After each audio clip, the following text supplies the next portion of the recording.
The constant whisper of your mind is not your conscience. It is the echo of a figure that shaped you. In this video, we will unveil the real story of Elias, the brilliant architect, whose life was governed by an invisible law, the shadow of his father. If you want to dismantle that wound, if you are looking for the key to be free from the approval that never came, you have to watch this video until the end. This is a necessary emotional autopsy. There is a voice inside you that does not belong to you, but you have mistaken it for your conscience. A voice that doesn't shout, but dictates. A voice that manifests when you look in the mirror and feel that something doesn't fit. When you achieve something and still feel that it is not enough. When you love, but you cannot give yourself completely. When you doubt, but you don't know where the fear comes from. That voice that seems like yours has the echo of someone else. Your father. No, it's not literal. It's not his current voice. It is the emotional imprint he left on you before you could realize that you existed as an individual. It is the trace of his way of being, of looking, of speaking, of being absent. It is his way of loving or not knowing how to love. It is his shadow embedded in your emotional structure like an invisible tattoo. It doesn't matter if he was a hero, a tyrant, a ghost, or a mixture of everything, because the problem is not him.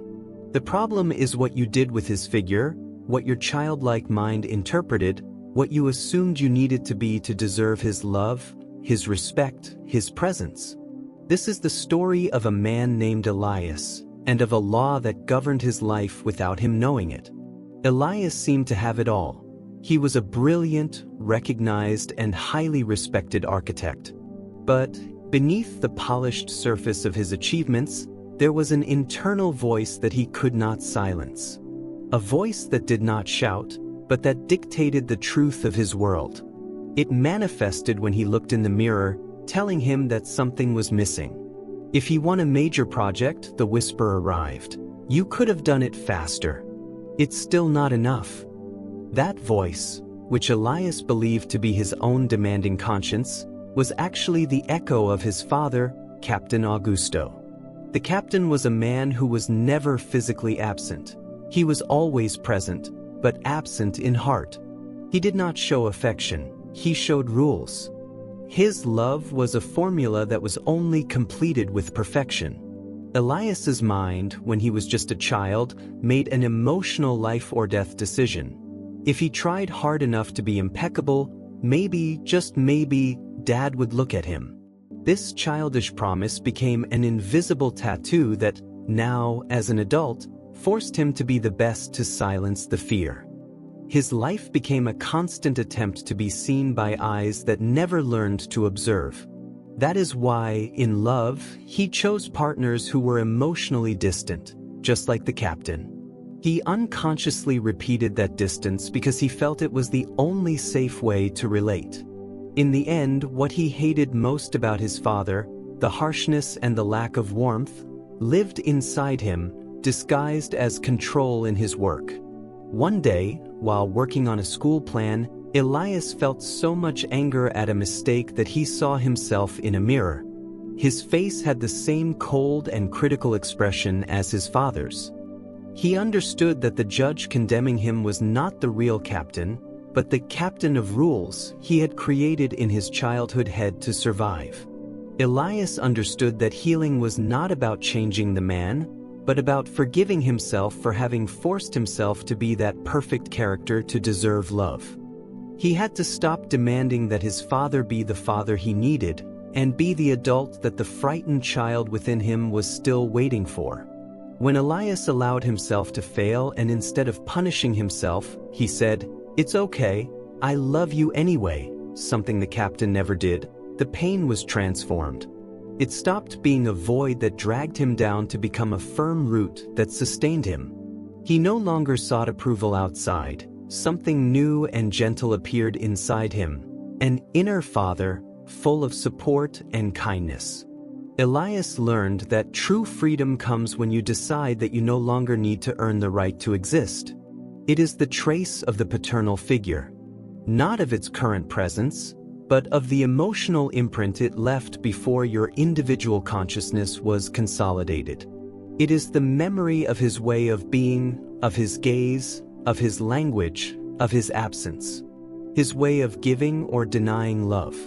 It is his shadow fused with your emotional core, an invisible but powerful mark. His role, hero, tyrant, ghost, is secondary, because the true conflict does not reside in him.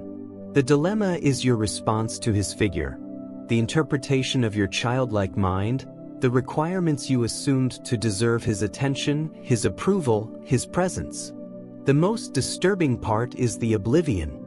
You have erased the origin of this image, the moment you began to mold yourself in his reflection.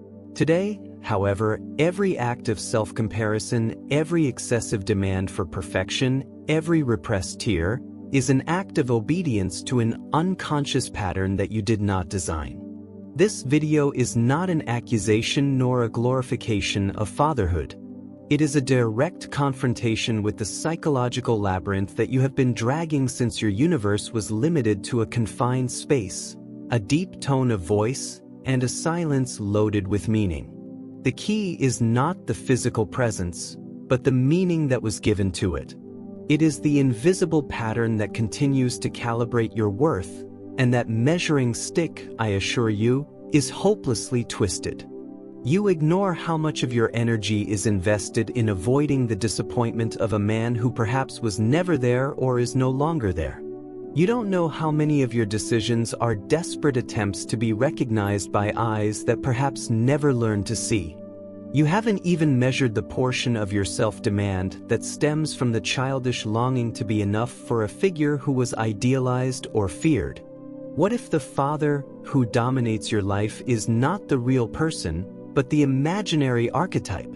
What if the yoke is the emotional wound forged in his name?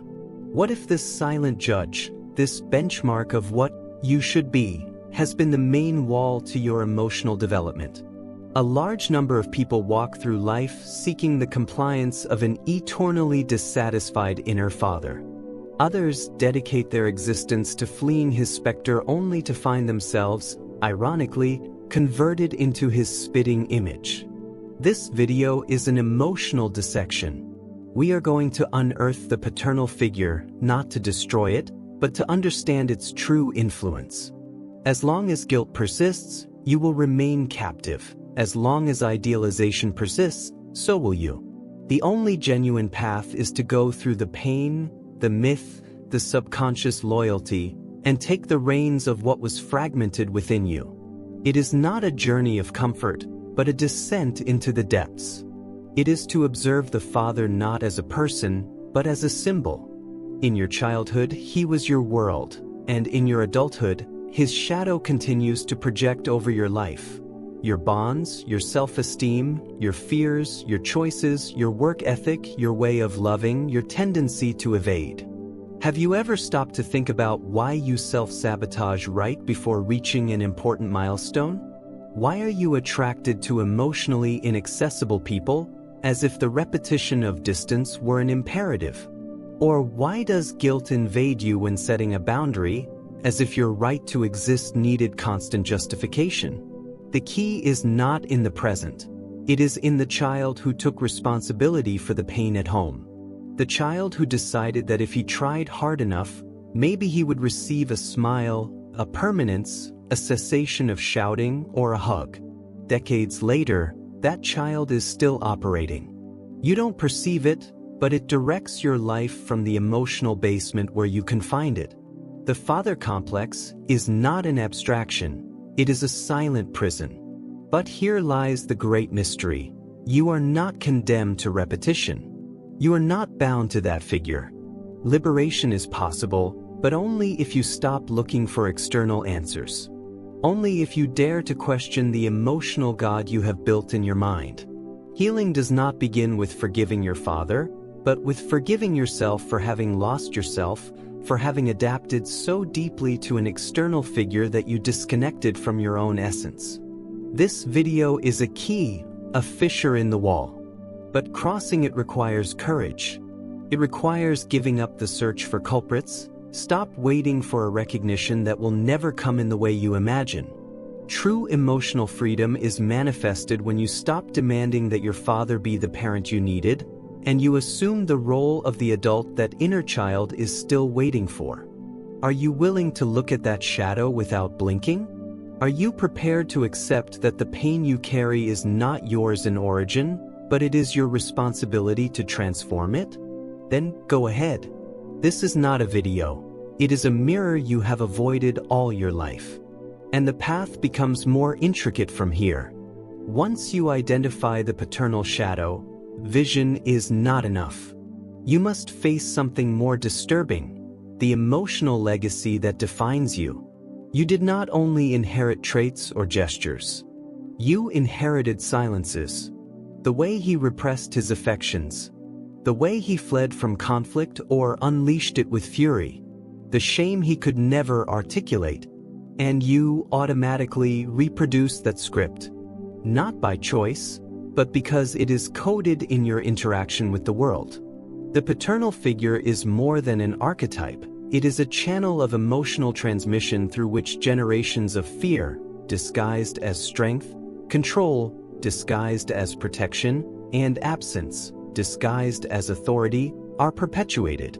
And you have been, unknowingly, the receptacle of all this. You are a child not only of a man, but of his history, his unclosed wounds, his own traumas. And if there is no conscious intervention, this cycle will continue. You will project it onto your descendants, your partners, your decisions. You are the echo of what he could not resolve. But there is an even more subtle, more perverse phenomenon: identification. That feeling that by moving too far away from his lifestyle, you are betraying him. A silent guilt that assails you when you think or act differently, when you try to break the pattern. A subconscious compulsion to follow in his footsteps, even if you know they lead to destruction, because deep down, you associate it with loyalty and love. Here emerges the fiercest identity conflict. When you start the process of healing, questioning, emotional separation, a part of you screams that you are being disloyal. But it is not betrayal, it is evolution. And evolution requires mourning. It implies the symbolic death of the father within you. Not of the human being, but of the archetype, of the model, of that voice that judges you savagely for doing something different. Killing the father is not an act of violence. It is an act of liberation. It is ceasing to request permission to exist. However, be cautious. Just when you think you have freed yourself, his influence resurfaces, camouflaged in your unreachable standards, in the constant need to prove yourself, in the brutality with which you handle your failures. Where do you think that inner judge comes from? It is not innate. You sowed it with every look of disapproval, real or imaginary, you received. You nourished it with every longing for an approval that never came. And now that judge resides in you, and the worst part is that you grant it absolute credibility. And do you know what makes it more dangerous? That often, that inner father is not composed of the real figure you knew, but of what you imagined you had to be for him. That is, you operate under a script that you yourself wrote as a child to emotionally survive, a script where you were insufficient and he, the unattainable ideal. This haunts you in your career, your relationships, your self-image. We then arrive at a hard, but immensely liberating truth. As long as you continue chasing your father's validation, even if he has already passed away, you will never be free. Because you are not seeking his approval, you are seeking to repair a wound that is not stitched up with external applause. That wound only closes by looking inward, embracing that damaged child, holding him yourself, assuring him that he no longer needs to win anything, that perfection is unnecessary, that he is not alone. And it is at this point that many retreat, because it implies emotional maturity. Not superficial independence, but the deep capacity to become your own paternal figure. Learning to give yourself the support you expected. Learning to tell yourself, I am with you, even in error. Learning not to demand the impossible from yourself to feel valuable. Being your own backup. This is growing up. This is healing. But there is something more crucial. The pain does not completely evaporate. It simply changes its function. It stops being a void that sucks you in and transforms into a solid root anchored in truth. A root that sustains you. And that truth, however uncomfortable, frees you. Because your identity is no longer defined by the lack, but by the conscious construction from it. Most people spend their lives running away from this root. They don't want to look, they don't want to feel. They distract themselves, they numb themselves, they justify themselves. But as long as you avoid confronting that part of you, you will continue living from the wound. You will convince yourself that you need more achievements, more possessions, more acceptance, and it will never be enough because you are trying to fill a void from the outside. Now, listen to this with utmost attention. What you fear most about your father probably resides in you. His coldness, his vulnerability, his destructive capacity. That's why forgiveness is a challenge. Forgiving him would mean accepting that you also possess that shadow, that you also fail. But right there lies the opportunity. By accepting that you carry within the seed of what hurt you the most, you can transform it. You stop repeating it blindly. You identify it, you name it, and thus you take away its power. The paternal shadow does not vanish, but it ceases to exercise dominance when you integrate it, when you sit down to dialogue with it and ask, what message did you bring? Because that shadow did not come to annihilate you. It came to point out what needed healing. It came to return you to your authentic self. And now, with this knowledge, you face two paths. You can continue looking for an external paternal figure to rescue you, validate you, tell you, well done. Or you can choose to be the one who tells yourself that every day, every time you make a mistake and choose to learn instead of punishing yourself. Every time you allow yourself to feel without judging yourself, every time you choose authenticity over fear. You don't need your father to change. What you need is to take charge of your own history. There is a version of you waiting to be liberated, a version that does not live based on the past nor is a slave to old patterns. It lives in the present, and you only access it when you let go of the need for someone to give you permission to be you. If you still carry within that child who sought to be sufficient, you also carry the adult who can protect him, listen to him, and teach him to stop depending on a broken reflection. That is you. Not your father, not his inheritance, not his shadow. And if you have reached this point, it is not accidental. You have perceived the weight of that legacy, the wound, the repetition. And you know that life like this is not sustainable, that it is time to rewrite the script, not for vengeance or revenge, but for liberation. The authentic revolution is not against your father, but against the part of you that still believes it must live under his shadow to deserve love. No more. Today you choose to let go, choose to see yourself, choose to be you with all the implications. Without permission, without fear, without debt. Here your true story begins. And now that you have felt the internal tremor, the silent collapse of the structures that sustained you, the most challenging phase comes. The after. Letting go of the father's shadow is not the goal. It is the beginning of a void without a map, a space without models, without the external voice telling you what to do. And that silence is deeply terrifying. You are accustomed to operating under a scheme, the correct, the strong, the admirable, the expected. And although that scheme suffocated you, at least it offered you direction. But now that you have challenged it, who are you without that figure as a reference? What do you do when you no longer have a mirror to try to emulate? Here the authentic work begins. By dismantling the internal figure of the idealized father, you not only destroy an illusion, but you assume total responsibility for your existence. And this, although it sounds like emancipation, causes vertigo. Emotional freedom is not an initial state. It is conquered and paid for with renunciation, with mourning. By stopping seeking external validation, you realize your deep dependence, not only on your father, but on everything he represented: structure, law, authority, meaning. And a disarming question arises. If I no longer have to be like him, who do I want to be like now? The answer is not predefined. It is built step by step, with daily choices, with decisions that were previously unnoticed, but that are now entirely yours. From your internal dialogue to the management of your anger, everything is transformed because you no longer operate from the wound, but from consciousness. And here a long-ignored topic is introduced: the difficulty of forging your own masculinity or femininity without the paternal mold.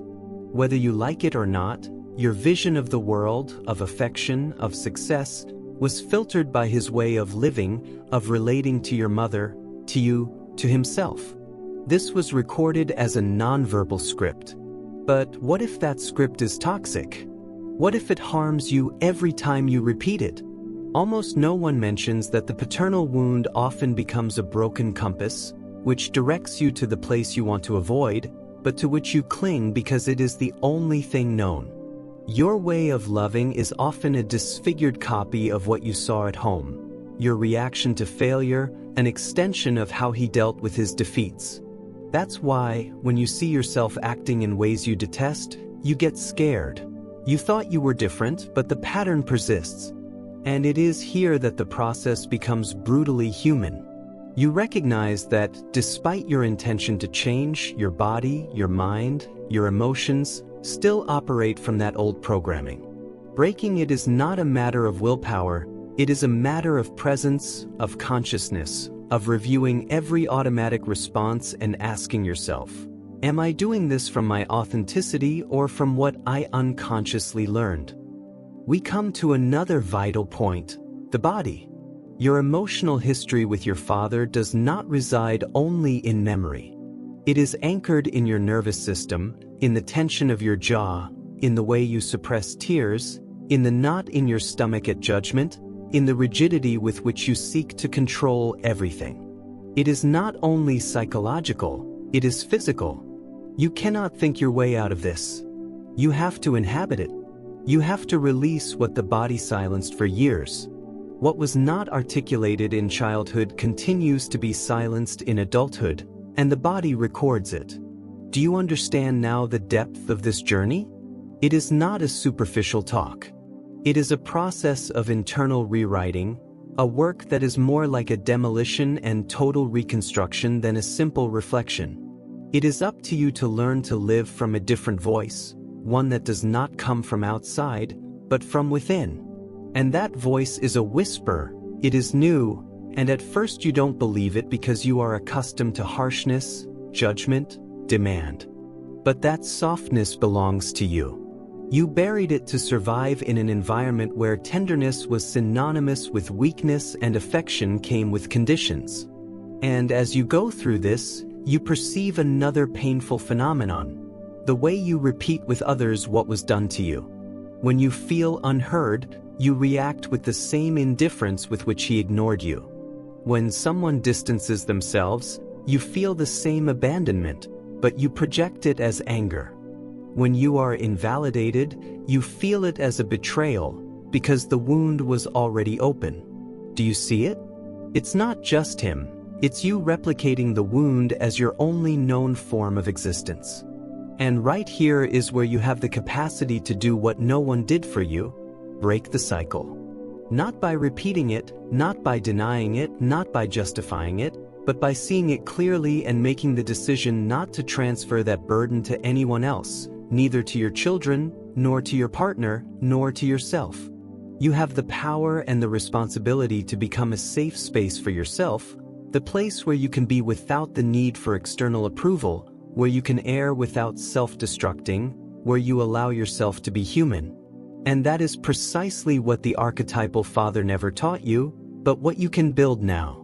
Perhaps he did not know how to hold your pain, but you can hold your own.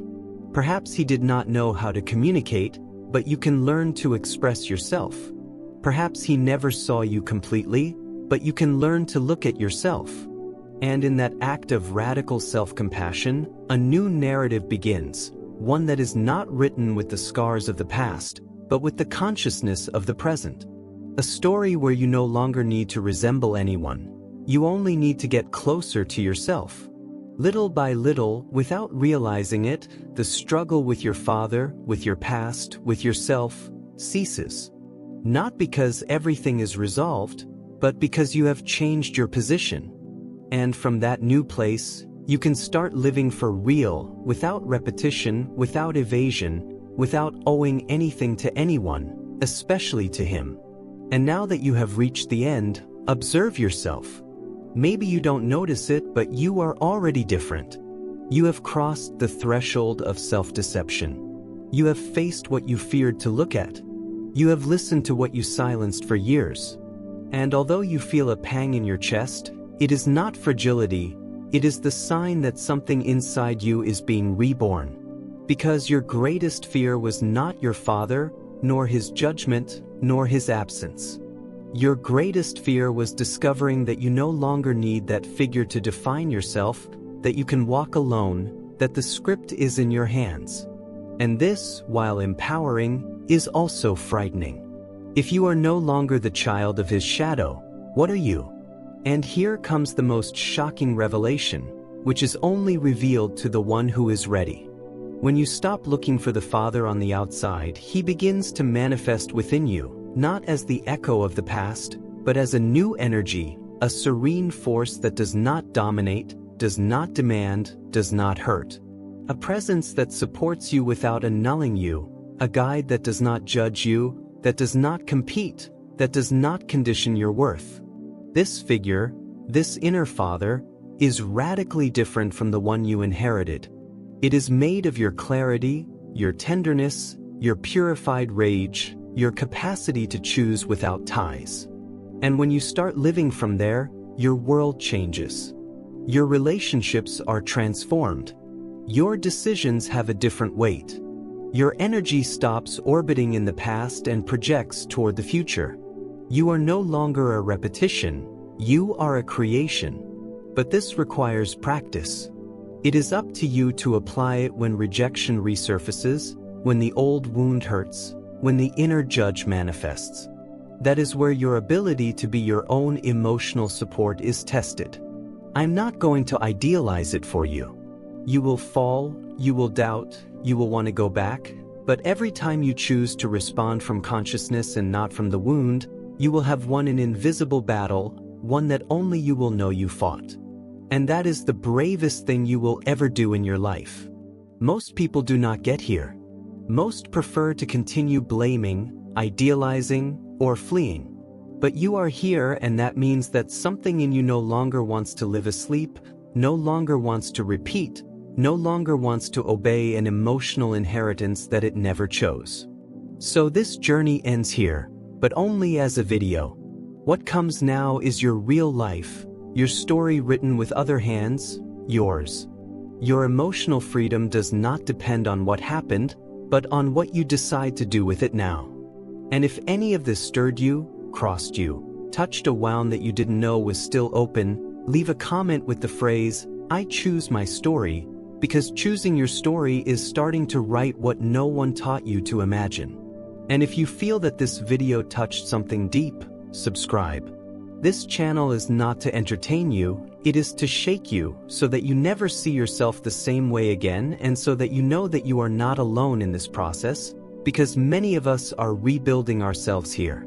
Now, turn off the screen, stay silent, listen to what your body tells you, and do something that no one did for you. Hug yourself as if you were the most important thing in the world, because you are. See you in the next video or in your next version. Goodbye. And don't forget this. The shadow dissolves when you walk with the fire lit from within.